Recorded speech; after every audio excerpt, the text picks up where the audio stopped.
Hey guys, happy Wednesday. I hope that you're doing well. I am back for another education video, and this week's education is called the all or nothing trap. And one of the biggest mistakes that I see people make is that they believe that their health goals need to be put on pause whenever life gets busy. And I figure with school being out and PCS season for my military clients and holidays like the 4th of July is coming up, all these things, this was a perfect time to talk about this, because the thing is, we don't need to put our health goals on pause when life gets busy with vacation, travel, summer, moving, holidays. The problem with thinking like that is that life never stops happening. I mean, you can even put in there getting sick, getting an injury, anything like that. And here's the thing I kind of want to talk about that successful people do differently than people that end up either yo-yoing or just stopping completely for long periods of time. Successful people don't stay on track because life is easier. Now, granted, I will say this, for some people life might seem easier, but hard is relative wherever you are, right? Like, I look back to before I had kids and I'm like, my life was so easy. What was I doing with all my time? What was I doing in life? Like, I just watch TV or I did this or that. But in that season before kids, I thought life was really hard, right? So hard is relative to everybody. But anyways, successful people don't stay on track because their life is easier. They stay on track because they learn, sorry, I have my notes. I'm reading off my notes. So if you see my eyes gaze down, that's why. But they stay on track because they learn how to adapt. And this is one of the biggest things I want you guys to learn from my coaching and to take off into life wherever it takes you in the future, is that people are successful. They stop asking, how do I do everything perfectly? And they ask, what can I realistically do right now? This is a really, really big one. And sometimes that changes day to day. Like some days, what you can do realistically is a lot of things. Some days it's absolutely everything. Other days it's, I can do one thing. I can do two things. I can do three things. So I kind of want to walk through some examples that I've seen you guys go through, or ones you're currently going through, or things I've gone through all of these things, and I just want to kind of walk through these examples and talk you through them. So the first one, this is a big one, is vacation, right? Summer is here, people are going vacations, they're doing staycations, all of these things. Most people think that they have two choices when it comes to a vacation. They think that they have to do everything perfectly, or they think that they have to do nothing at all. So for example, they think I have to go on vacation, I have to track my macros, I have to get my workouts in, I have to, make sure that I'm resting and recovering and everything is perfect to keep this momentum that I have. Or they go on the other side and they think, YOLO, like you only live once, I'm going to drink all the alcohol, eat all the desserts, stay up as late as I want, and do all of these things. Now, I just want to pause here and say neither decision is wrong. However, you just have to be okay with what decision you make. So pause on that. I don't want you to sit here and think, of course she's going to tell me like, don't have all the fun and, you have to work out and you have to do all these things. It's not what I'm saying. But anyway, most people, let me get back on track. This is why I have my notes. Most people think they have those two choices. The choice of doing everything and staying on track and hitting everything, or doing nothing. But people who are successful find the middle ground. The middle ground is where success lives. So let's kind of break this down for vacation, right? If you go on vacation, it can look like I am going to get my steps in every day. So maybe I'm not going to get in a workout. Maybe there is no gym where you're at. Maybe there is nowhere to lift weights or do anything, but I'm going to make sure I get my steps in.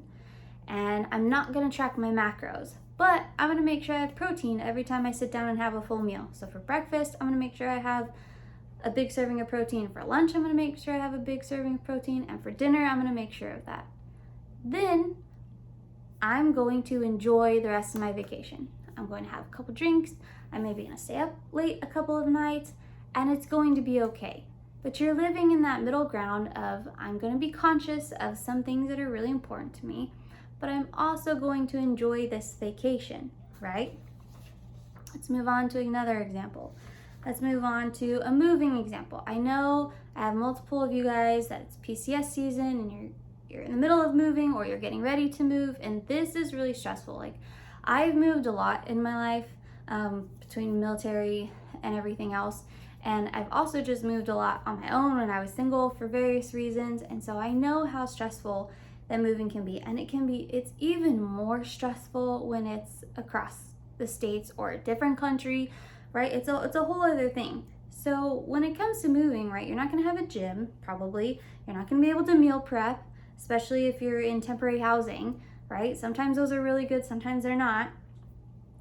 But we can prioritize the things that are important, so we can make more reasonable choices. So yeah, I've sat in the car for 10 hours and I'm exhausted, but instead of, getting the worst thing possible I can at this fast food place, I'm gonna get the burger, no mayonnaise, no cheese, loaded up with vegetables and mustard, right?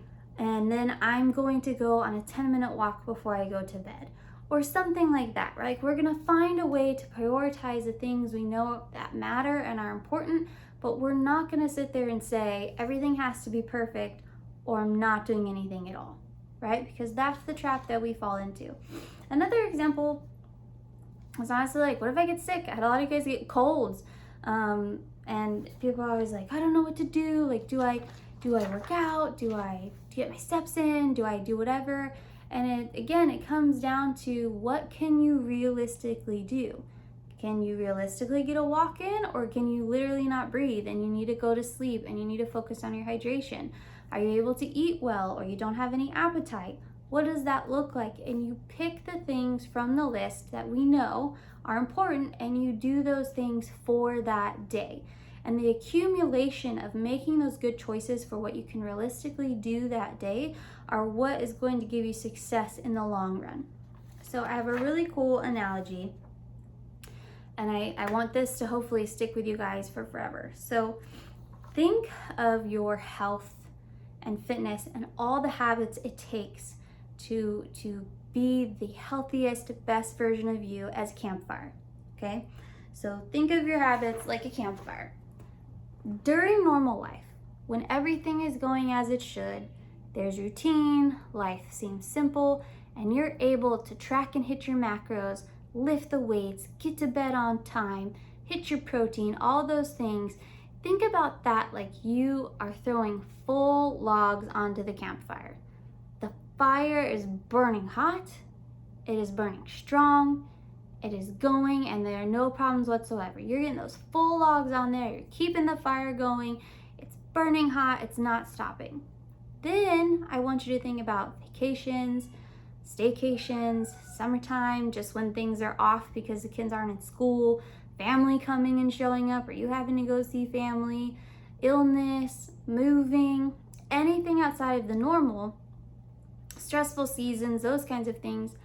I want you to think about those seasons are when you're throwing small sticks on the fire. The goal isn't to make the biggest fire possible in those seasons. The goal is to keep the fire burning, okay?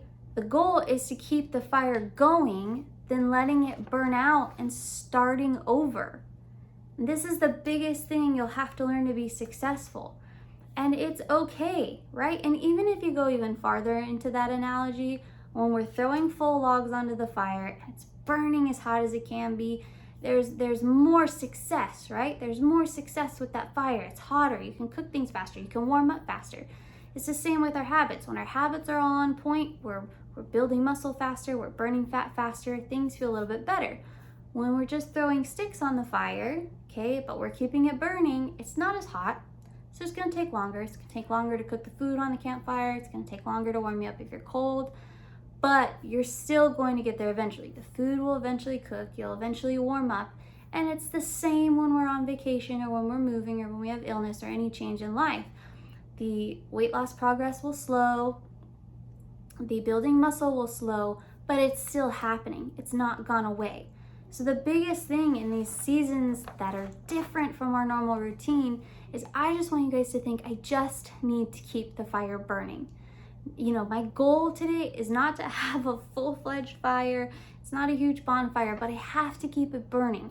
Successful people don't let that fire go out. And that's the difference. Like, that's the biggest difference I think I've noticed when I see people who are successful versus people who are not. And let's even take injury, for example.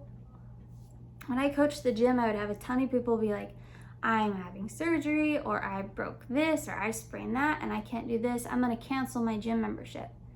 And it would be so gut-wrenching, because I would think, obviously depending on what it was, but if it was like, oh, I broke my ankle, it would be like, come in your cast. We can still do movements with one leg, with your arms, with your core. We can still do things. It's just gonna be different things. It's gonna look different. It's gonna feel different. The progress is gonna slow. But if you keep the habit when you're better, or when life is back to normal, it's that much easier to keep going. Think about sometimes how hard it is to start a fire from nothing. Sometimes it happens pretty easy, and we're like, whew, that only took 5 minutes.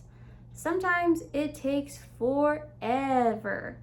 Sometimes the fire just doesn't start, and you have to wait until the rain stops or for another day, right? It's so much harder to start a fire from scratch every single time than to keep the fire burning and build the flames later. And what I see time and time again is that people get into these off seasons of life, and they prioritize that season instead of their health and themselves. And they say, it's only 1 week of vacation. I'm just gonna do whatever I want. Or, I'm gonna get right back on it after this move. Or I'm gonna get right back on it once my wrist is healed or my shoulder is healed. And then the days turn into weeks. The weeks turn into months. And sometimes the months turn into years. And we're sitting there going, wow, I'm now 20 pounds overweight, 30 pounds overweight. Or maybe even I'm just 5-10 pounds overweight. Or maybe I don't feel healthy, I don't feel good, and it's all because we let the fire go out instead of just keeping it burning. And I want you guys to learn how to just, sorry, my son is screaming in the background. I don't know if you can hear him. He's throwing off my vibe. But I don't know about you, but I just want you to keep the fire burning. Someday, when you're long done coaching with me, I want you to be like, one time I had a coach that said to not let the fire go out. So you know what? Tonight I'm gonna go on a walk, or I'm gonna have that protein. And also, there's nothing wrong on the other side. Like, if you decide to go on vacation or move or have an injury and you do the full shebang, you're throwing full logs on the fire, and injury-wise, as long as it's safe, you are absolutely welcome to do that if you want to. Like, when my husband and I went on our honeymoon, we didn't track our food, but we were in the gym Monday through Friday. We went on a 2-week honeymoon because we got married, he deployed for a year, came back, then we went on our honeymoon. So we saved up for it. And we went on a 2-week honeymoon, and we worked out the entire time. And that was just because it was priority for us. We also didn't eat crazy or drink crazy. We didn't track our macros. We chose not to do that. But we kept everything else in line, and it just made us feel better. And some people were like, why would you do that on vacation? And that was because we chose to. So if you did go on vacation and you decided, I'm going to track my macros and I'm going to hit my workouts and I'm going to go to bed early, that's totally fine. I'm not judging you for that. But I'm saying it doesn't have to be that for you to be successful. You can just do some of the things, keep some of the habits so that the fire doesn't go out. Because on the other hand, and again, if you feel you'll be fine, if you're like, I'm going on a 3-day trip to Vegas with the girls and all bets are off, that's okay too. But then you have to own up to the fact that you have to start the fire again once you get back. And if you're ready for that, that's totally fine. From the outside perspective though, the better thing to do in the long run is to keep that fire going a little bit. So I hope this is helpful for you. I hope you're having a good day, and I'll talk to you next time.